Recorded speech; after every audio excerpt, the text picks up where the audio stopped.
Hello, listeners. I'm Timstradamus, and I ate way too much pizza yesterday. And with me, as always, is my talented and beautiful co-host, Voyse.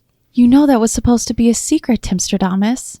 But good morning. And welcome to all listeners to Monday. It's time to take over the world. Let's do that. With pizza. I don't want any more pizza.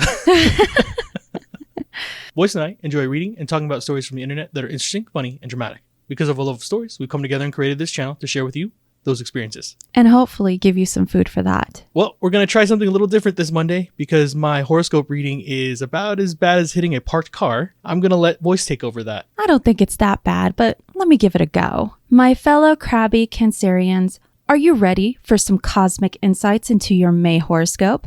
Buckle up, because it's going to be a wild ride. This month, you may find yourself delving deep into some introspective thinking, but don't worry, it's not all about the heavy stuff. Think of it as a fun adventure to explore the inner workings of your mind and soul. Now, when it comes to your career and finances, you're going to be feeling like a boss. Your ambitious side is going to come out to play, and you'll be ready to make some major moves. But hold on, don't jump the gun. Take some time to weigh your options before making any big decisions. And when it comes to your personal life, communication is key. Express your needs and listen to others to create stronger relationships and a deeper sense of connection. So let's make May a month of growth, self-discovery, and fun, Cancer. Get ready to explore your inner world, make boss moves, and connect with people who matter most to you. Well, now that we got that out of the way, let's get right into the stories while enjoying my morning cup of brew.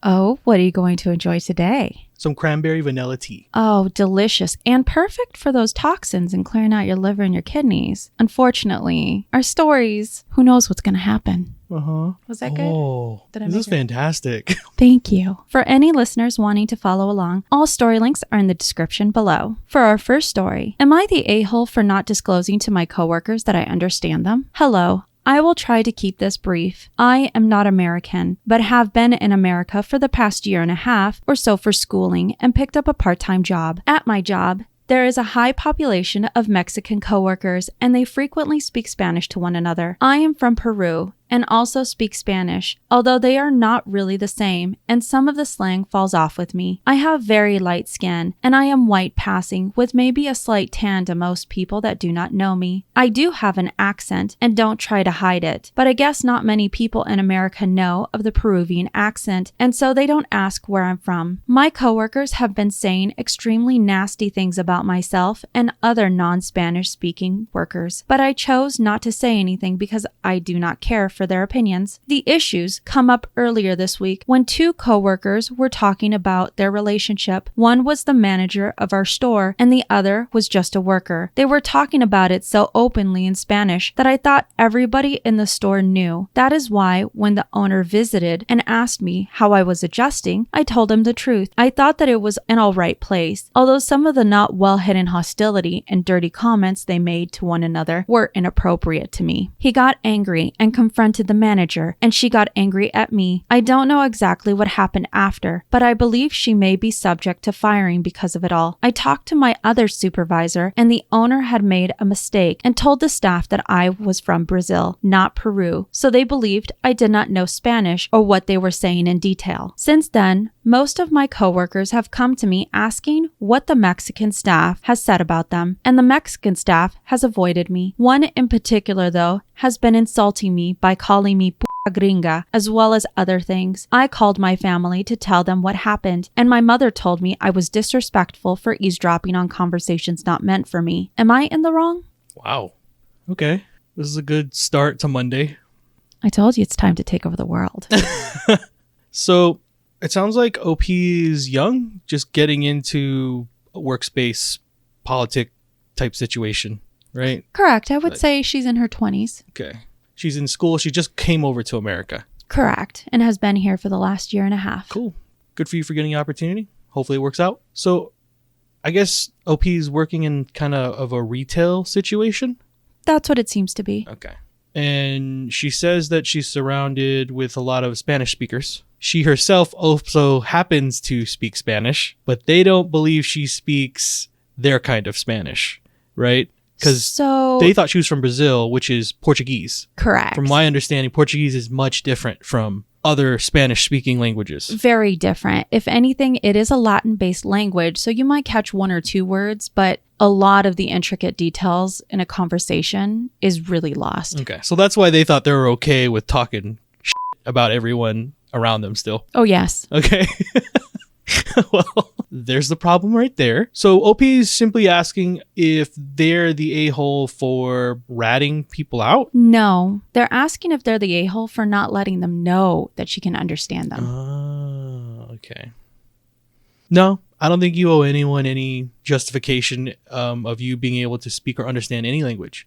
And I'm of this mindset, if you can't say something directly to someone's face that you're making a comment about, you shouldn't be making that comment. That just goes to show you the character of people that she's dealing with on a day-to-day basis. If you don't have the balls to stand up and have conviction behind your words in front of the person, then you shouldn't have it behind their back. So I don't think she owes them an apology, and I don't think she owes them any of that information. They should actually learn how to be professional when they're at work. Yeah, she's definitely not the a-hole. Well, the consensus on Reddit is that she's not the a-hole, and she doesn't owe them anything. She wasn't sneaking around any corners. She wasn't trying to find out what they were saying. In fact, there were some commenters that wanted to know why she even said anything to her manager like that. So let me go ahead and read this comment from the OP herself. I am very late in responding, sorry. When the owner asked me for my thoughts on the workplace, I mentioned the gossip as well as the relationship between the two involved in it were saying very explicit comments to one another, and it was not pleasant to hear about. It's hard to talk to customers and not be distracted by them talking about being bent over and stuffed with toys in the office later right behind me, if that makes sense. It makes sense. I mentioned both to him because while I do not care what people have to say about me, I thought he should at least know that they are not being kind to their coworkers if he really wanted to ask about it. So, coming from being of a mixed heritage, half Venezuelan, I speak Spanish and I understand it very well. My father taught me early on that I didn't owe anybody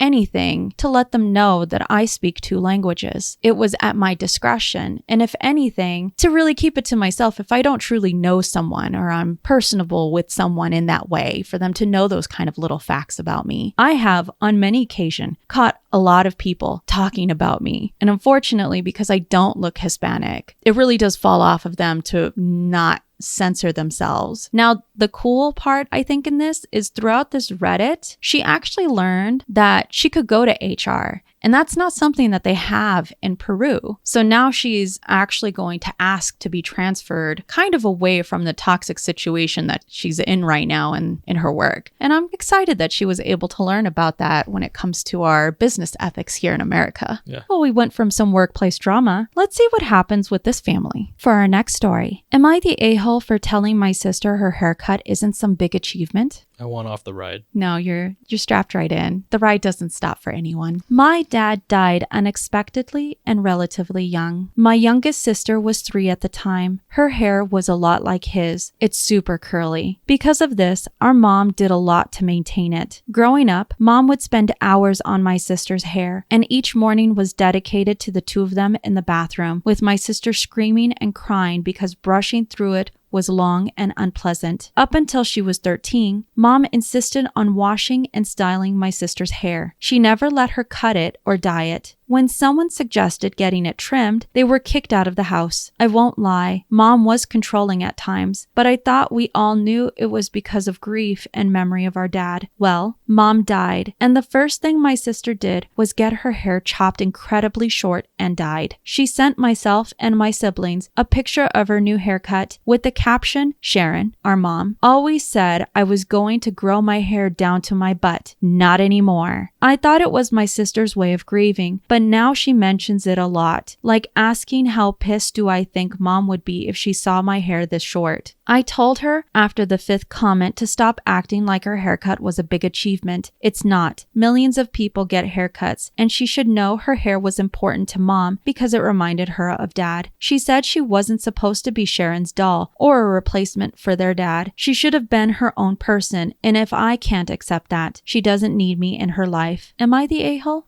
All right. Well, this is a tentative spicy meatball. Not quite yet, though. Not quite there? Not quite there. So, I'm so sorry for the story because it's very sad. OP's lost both their parents. I don't know how old they are. but they sound like they're in their early 20s-ish. So I can let you know that in the comments, our poster said her sibling is 20. Okay. And judging by the tag handle inside of the Reddit from what she posted from, she put troubled sibling 24. So I'm guessing she's 24. All right. So we're dealing with very young kids. I'm so sorry that you guys lost your parents. That sucks. Especially because it sounds like they lost their dad really early. Yeah. She said her youngest sister was 3 at the time. That sucks. So that unfortunately, would have made our OP 7 when their father was lost. Oh, man, that's a rough age for both of them. So that being said, it sounds like OP's mother used the hair on the child as a coping mechanism, because it sounds like the father had the same hair as her younger sister. Correct. And unfortunately, that became this emotional crutch for the mother, to the extent where she was putting her daughter through, it sounds like, a lot of pain for many years, up until she was at least 13. Well, she says her mom insisted on the styling and washing, but it sounds like her mom still wouldn't let her cut it even after 13. Yeah, she said, she cuts her hair now at 20. So yeah, I'm guessing it went on even longer than that. Could you imagine having someone, I understand to a certain age, right, helping the kid with hair and stuff like that. Sort of developing a style. Sure, maybe not controlling it in the way she has, but more like, hey, you want to try some things? You want to dye your hair? You want to attempt to experiment with some of these different looks? Although that's not what OP's mother did. She was very strict about what hair looked like and the taking care of it. I can only imagine having to deal with that on a everyday basis and how emotionally damaging that can be over time. I think the OP in this situation is definitely the a-hole for having said that to the sister. For the sister, it sounded like hell on earth, especially if she is making it, in the OP's words, bringing it up over and over again. Well, there's a reason for that. She was traumatized by it.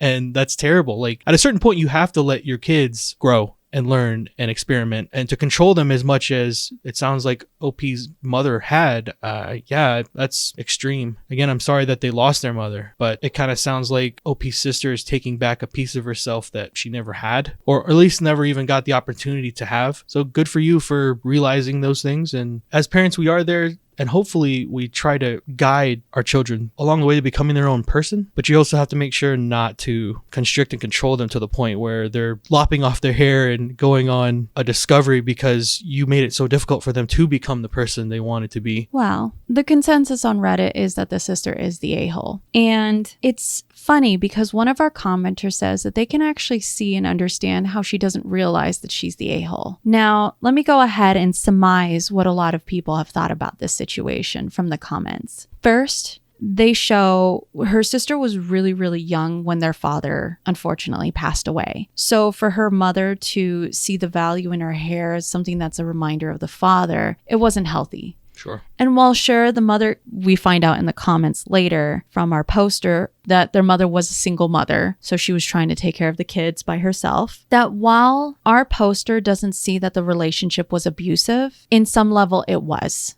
Sure. And then on top of that, you have where it's almost a normalized abuse because the sister doesn't see it that way. And I find it personally, for me, I have a lot of siblings, and you do too, Timstradamus. Every child gets treated differently by a parent, whether they realize it or not. Because every person is different. Not every relationship will be exactly the same. That's what makes relationships special and that bond amazing between people. Unfortunately, it seems that in this way, the bond between our poster's sister and the mother became more of a crux of an emotion for her lost husband than it was for her love for her daughter in the way that it should have been. Sure. And it was so telling that when our poster put down the caption that her sister put in, rather than say, "Look at this, mom, I cut my hair," she actually names her mom by her name, which is Sharon. Yeah. And when you have a child that does that, it means they've a lot of the times disassociated those feelings of parental love with that parent. Sure. I mean, that's a whole other conversation to have. I grew up with friends calling their parents by their first name, and I understand it's different for every household, and it may mean disattachment, right? It's how you want to grow up. It's how you've taught your kids. But as a kid who grew up calling their parents either dad or mom, it's very like interesting when you're introduced to that, especially as a kid, when you're going, wait, you're calling your dad Steve? Oh yeah, no. I've actually had it to where in some households I've been in, they've normalized that. Yeah. They prefer, because for them, it's important for them to understand that they are their own person. Yeah. Everybody's their own person. And I think that's great. Sure. At the same time, it felt really weird because for me, my mom is always my mama, you know? Oh, that's why it's fun. All these things everyone can have your opinion, right? I think it's always interesting. The human experience is never the same for any one person. So, but you're right. If they are all used to calling their mother mom and she calls her mother by her first name, then you can definitely see if all of a sudden that this disattachment has happened now. Well, another thing that other commenters have put into perspective in this situation is where our poster sounds like she's grieving the loss of their mother. It seems that her sister in turn is almost celebrating their mother leaving. Yep. Everyone's allowed to have their own relationship. And for her, in the situation that it was given, it sounds like she was ready to just move on and find her own identity. I know a lot of commenters actually said maybe it would be good for them to have therapy together. If anything, just to try and understand each other's perspective of what their relationship with their mother really was like. I mean, her sister, the OP, actually might look at that and have gone, well, I wish that she had cared that much about my hair. And that's maybe why she didn't see any of the problem, because that was attention that she wasn't getting. That's very true. Well, let's go ahead and pop out of this household and go into our next one. For our next story, am I the a-hole for not letting my son invite his special needs friend to his sleepover? My son has been excitedly planning the sleepover with his school friends, and I initially had no issue with it since I'm already familiar with his friend group, as they often come over to play basketball after school. However, my son recently made friends with a boy named Jason who has special needs. I'm not exactly sure what his condition is, but he clearly has some sort of developmental disorder and has the mind of a 5-year-old despite being almost 12. My son wanted to invite him to the sleepover, but I was hesitant since I wasn't sure if I was equipped to handle someone with special needs. Plus, Jason has a caretaker at school that is always with him, so I know he requires a lot of attention and supervision. I initially told my son that he couldn't invite Jason over because of his special needs, but he got upset and said that he didn't want Jason to be left out since he's his first and only friend. I still told him no because I didn't think I could care for Jason properly, and I didn't think it was appropriate for my son to have to take on that responsibility either. At this point, my son was having a bad attitude, so I decided to cancel the sleepover altogether. When I told my wife about the situation, she called me an ableist for not wanting Jason to come over just because he has a disability. She said that we should have called his mother to find out how we could accommodate him and make him feel included in the sleepover. Was I the a-hole here? Edit, can you guys chill with the insults? I mean, I can understand them. I'm not going to go into insulting anybody, but it sounds like OP, you are the a-hole. But the good thing for you is it sounds like you have a awesome wife that can think for you because apparently you can't. Yeah, your son has a good heart, man. That's what I took from this. That's amazing. He doesn't want someone to be left out just because of a disability. He says his son tells him that he's his only friend. How dope of a son do you have? Congrats on that. Although I don't think it's based off this story. I don't know if it's more you getting your son to that or if it's most likely your wife. So congrats to her for keeping your son's mind and heart open like that. But yeah, you're definitely the a-hole, and definitely take the lesson here and learn from it, because yeah, your first thought should have been, how do I make it work? Not how can I make sure that this doesn't happen? I understand the first, like, the knee-jerk reaction to that being, whoa, wait. We can't possibly take care of this child. We don't know. They're just a kid. Call his parents. I bet you they'll be more than happy to help educate you on how you can make that situation happen and work for everyone. That's how I think you're definitely the a-hole. Well, the consensus is that he is the a-hole. But let me go ahead and provide some clarity on one of their reasons as to why. They said he should definitely listen to his wife. The fact that he didn't try and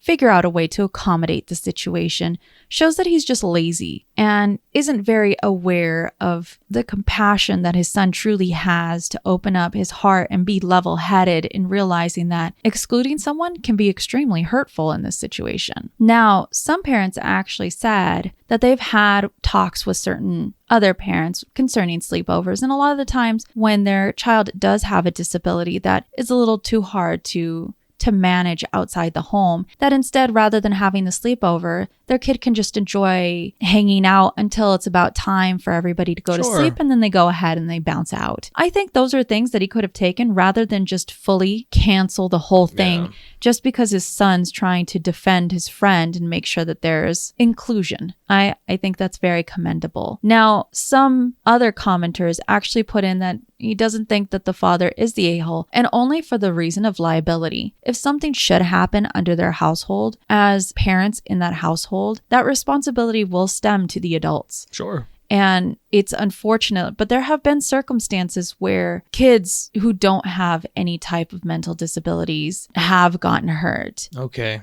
that's brainworm logic. Because that would mean any child can go into your home and have a sleepover with your kid and bump their head on the floor. Are we just not going to have sleepovers, period? Like, what? Well, that's actually the argument that was said back to a lot of these commenters. What? What kind of logic is that? Anyone can get hurt at any time, regardless of able or disabled. Like, okay, I guess you can have those thoughts. Let's all walk around in bubbles. Sign me up. I'll be Bubble Boy. Well, that was a pretty interesting sleepover dilemma. Let's go ahead and head over to a 10-year-old and her birthday. For our next story, would I be the a-hole if I made my 10-year-old sister use her birthday money to pay me back? I, 24 female, recently moved back in with my parents so I could finish trade school. My little sister, 10, and I share a Jack and Jill bathroom. I had been noticing slime and spilled wax all over the countertops and the light switch in my side of the bathroom, and had talked to my parents about keeping my little sister out of my side of the bathroom. Well, 2 weeks ago, I was supposed to go on a date, but couldn't find any of my makeup. I asked my little sister if she had taken it out of my bathroom, and her response was, "I didn't even know you wore makeup." She's a good kid, so I believed her and figured I must have lost my makeup in the move, which pissed me off because I buy expensive stuff since I don't use it too often. I ended up going to the store that day and just replacing the concealer/foundation, $100, since I couldn't afford to replace my whole set. Well, this morning I wake up to find my old concealer/foundation sitting right on top of the new ones I just bought. I asked my mom if she had found it somewhere, and she said she never touched it. It was pretty obvious that it had leaked or something because there was makeup all on the outside of the bottle, and it was way more empty than when I last had it. My mom immediately thinks that my sister took it and goes into her room to snoop around. The next thing I know, my mom starts tossing the room, and I'm trying to get her to stop when she finally dumps out a drawer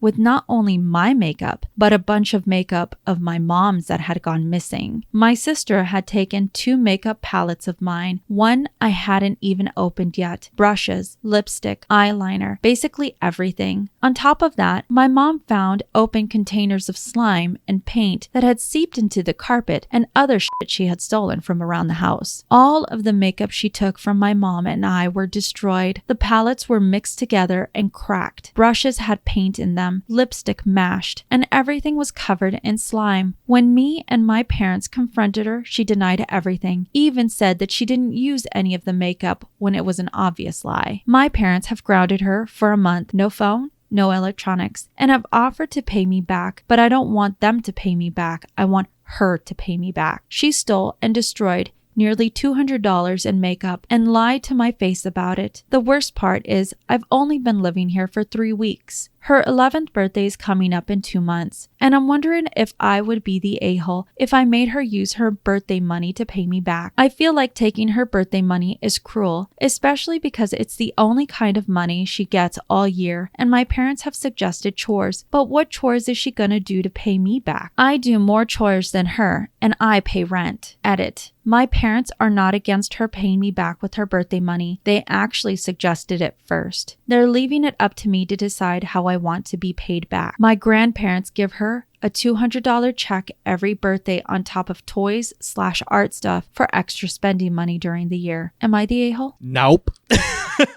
No, you're not the a-hole. In fact, I think it's a good thing that you guys are teaching that child that for her actions, there are consequences. I don't believe that by you not giving consequences to a child's actions, you're doing them any favors in life. It's very interesting, though. She's basically kind of collected all of these little bits and bobs. On top of the stealing, then she's doubling down and lying about it. If you don't teach them that that's wrong to do now, that will only develop into way worse things later. She might already need to have to go seek some counseling just because that already sounds like a very severe level. Well, let me go ahead and let you know what the moderators put down for this story and then let you hear what some of the commenters have said and their consensus. So originally, before that edit, a lot of commenters believed that she just wanted to take her birthday money and that it was sort of the sister's choice. Now, it was because of this that this was actually labeled as the poster being the a-hole. Okay.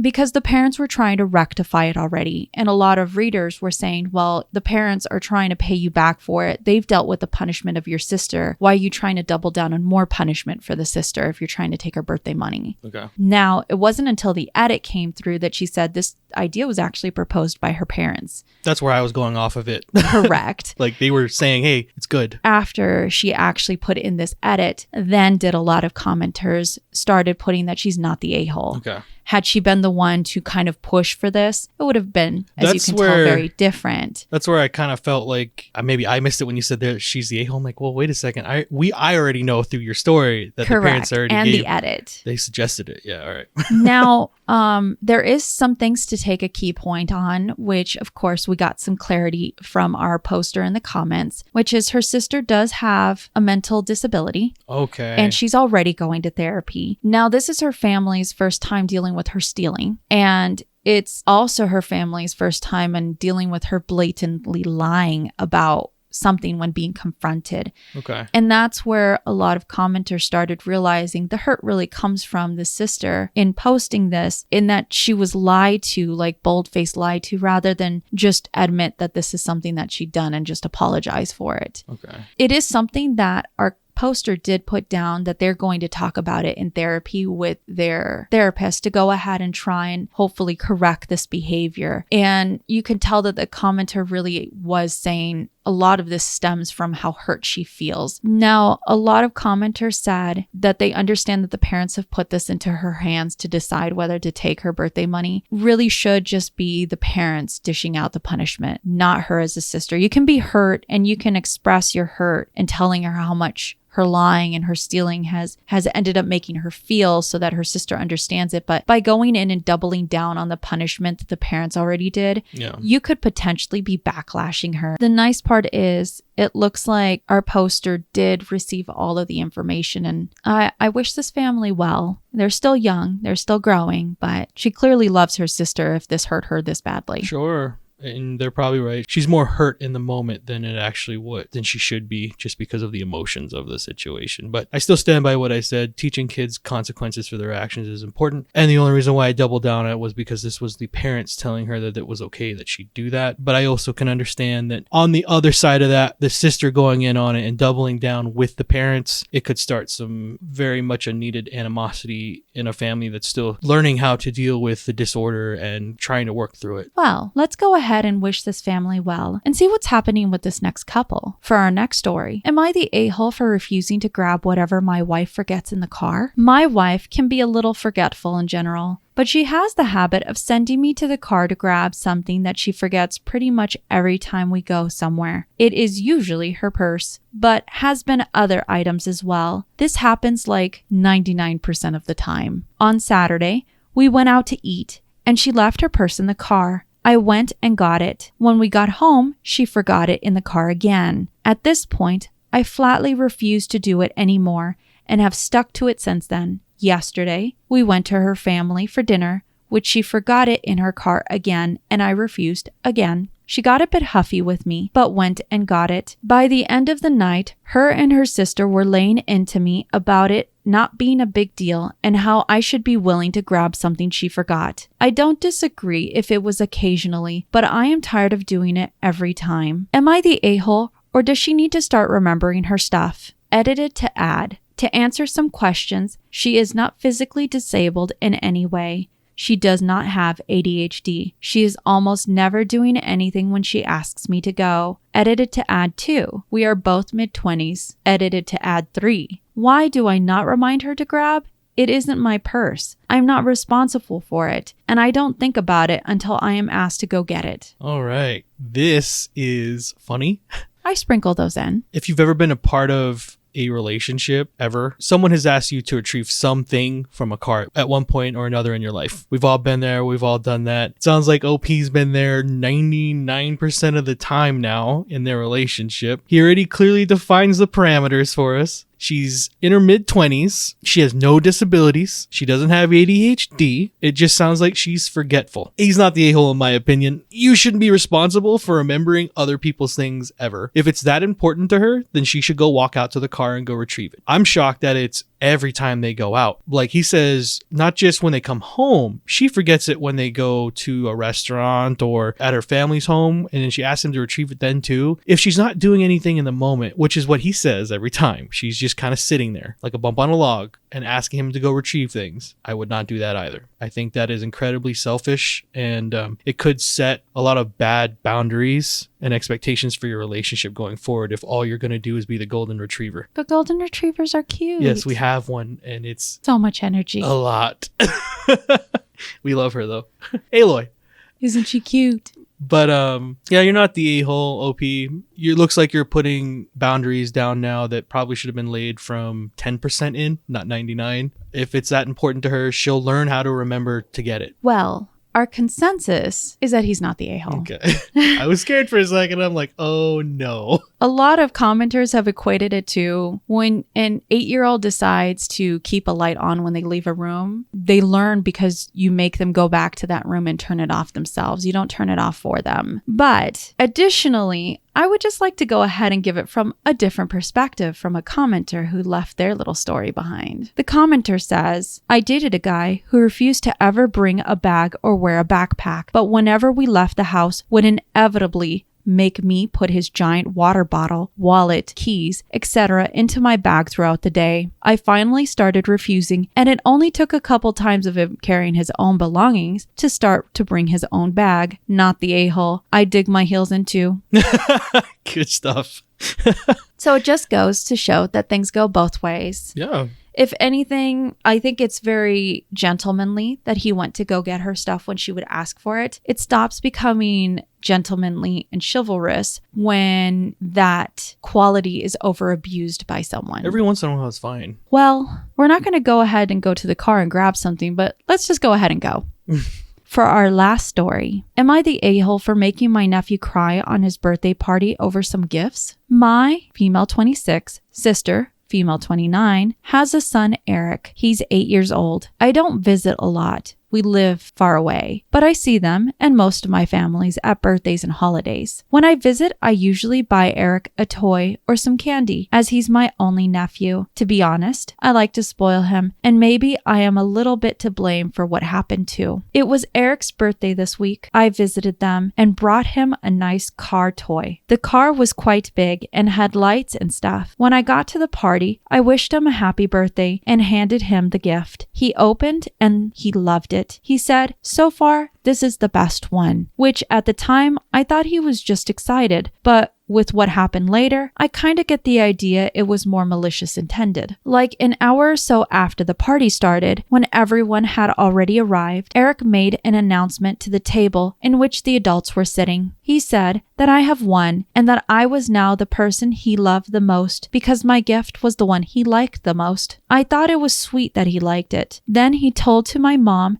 that her gift sucked. She brought him a board game, so he didn't love her anymore. He also told one of his friends that next year he won't be invited because his gift was poor. He gifted him a set of dinosaur figures. I think this whole thing of ranking the gifts people got them was pretty shitty. I expected my sister and her husband to say something, but they didn't. They just laughed. So I told Eric that he's not supposed to say that about his gifts. People get them what they can, and he should be grateful with it. He said that he doesn't understand why he has to love people who doesn't buy him nice gifts. I genuinely can't believe my sister is teaching this bullshit to her son. His dad told him, yeah, they should give you all the best. So I then again told him that a person's worth is not about how expensive or big the gift they got him was, and that if he thought that way, then I will not be continuing buying him gifts. Eric started to cry. My sister told me off because I made him cry, but most of my family and some of her in-laws were on my side and told them it was bad to teach their kids such a thing. Our mom was quite affected, and I wanted to leave too, so we left after that. My sister texted me later to call me an a-hole for leaving before the candles were blown and for telling her child he won't get any more gifts from me. She said I shouldn't make empty threats to a child. I said that it's not empty and it's not a threat. It's a promise until they teach their kids some manners. Am I wrong for discussing this when my nephew was present? Am I being unreasonable to him since he's young? And would I be wrong in the future if I keep my promise and do not buy him a gift the next time we see each other? Emotional damage is what I heard. This is terrible. This is the spicy meatball of this episode. I'm glad I could save the best for last. No, this is terrible.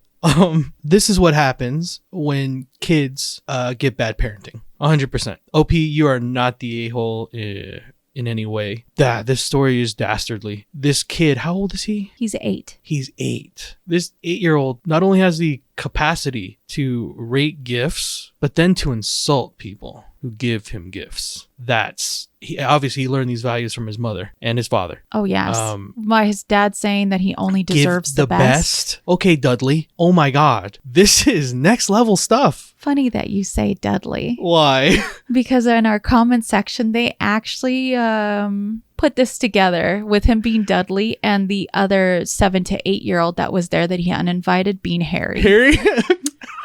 Awesome. That's amazing. Praise be lasagna. Yeah, this is a foul story. If this is how this kid is acting now, fast forward that. It may be cute to that kid's parents now, but wait till he gets a little bit older and he's ruling the roost because of the terrible values you've instilled in that child. That is a monster they're making all on their own. I would stay far away from that if that's what they deem is acceptable. Yeah, that's heinous for an 8-year-old to already be in that type of mindset about gifts and rating human beings at 8. Yes. Wow. I can only imagine the type of conversations that they hold with that child in private. That's what he thinks it's already acceptable to do in front of people and guests. That's bad. So yeah, OP, you're not the a-hole. So the consensus on Reddit is that she's not the a-hole. And she actually offered a lot of more details regarding this whole situation. One, as you can tell, there was a lot of correlation between Dudley and Harry from Harry Potter. And she said it was really weird to see her sister in this moment almost appear to be a villain in a story. To actually laugh at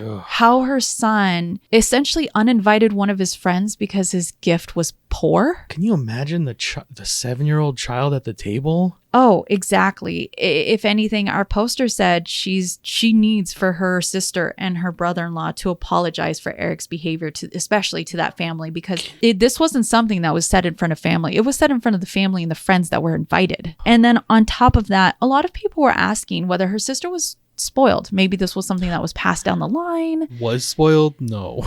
Actually, spoiled. No, her sister wasn't spoiled growing up.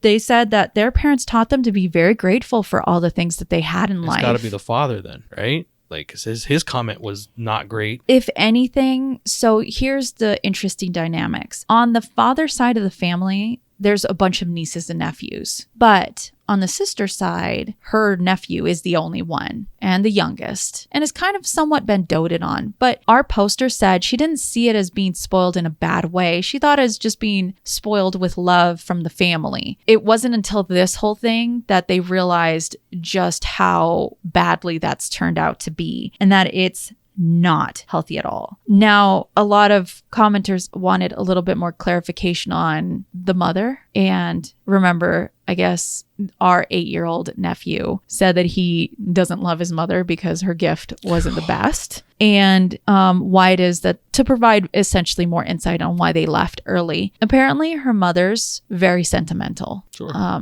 think most people get that way as they get older. And because this is her only grandkid, to be told that struck her much harder. Yeah, it really hurt her mom from what she was expressing in the comment section regarding this whole thing. And it was one of the reasons why our poster said that her and her mom were leaving. This is not a place. Even if those things weren't said about me or the gift I was providing, I would get up in that moment and leave as well. Because I don't know if I could be around other people that believe that that was okay for their child or the father to say. And I don't even care if it's just family. It's still, if you're accepting that from your family, what does that say for you? Like, no, this is a rough story. Yes, unfortunately it is. That's where we leave it though. With the Dudleys. Hopefully but the nice part is later on in the stories. Hopefully he has a good character arc and he gets out of that. But that starts with the parents instilling good and better values for their child. But that doesn't sound like that's going to be happening. I guess we'll see. Hopefully. All you can do is hope for people. Well, that's a great way to end Monday. We're taking over the world. Taking over the world, Pinky. Well, as our stories come to a close, don't forget. You see in the world what you carry in your heart. If you have enjoyed listening to us read and talk about today's stories, please rate, subscribe, and turn on notifications for new content. We are regularly posting on Monday, Wednesdays, and Fridays. If you have any insight, opinions onto these stories, please leave them in the comment section below. We would also love to hear of our horoscope reading if you prefer Timstradamus or me. No. Yes. No one wants that. And remember, if you post it, maybe we'll see it on the internet.